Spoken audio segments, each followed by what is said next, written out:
निकला तारा बहिना के 5 गो बतार निकला तनी तो तारा बहिना के 5 गो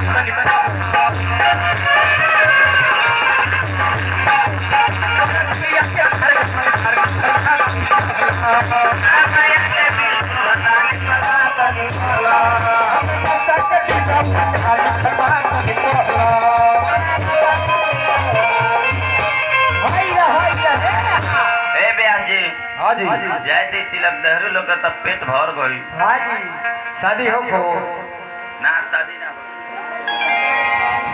शादी ना हो खो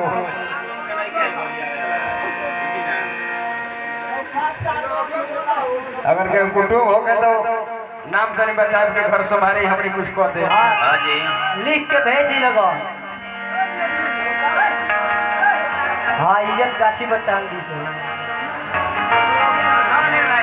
सभी लोग और कहेला धीरे तिलकावा में हीरो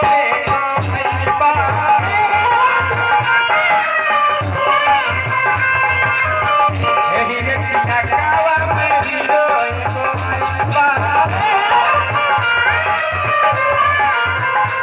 लस्तकियो पता ना बताई भुखाई बा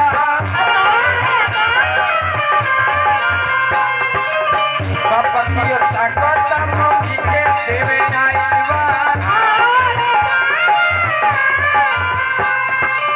यही रे पीछा कावा में हीरो एगो आईबा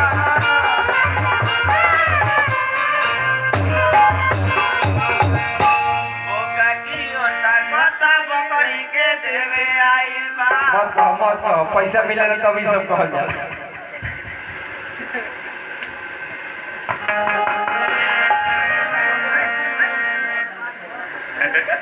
देह में बुझाता है कि खोजी नहीं देगा।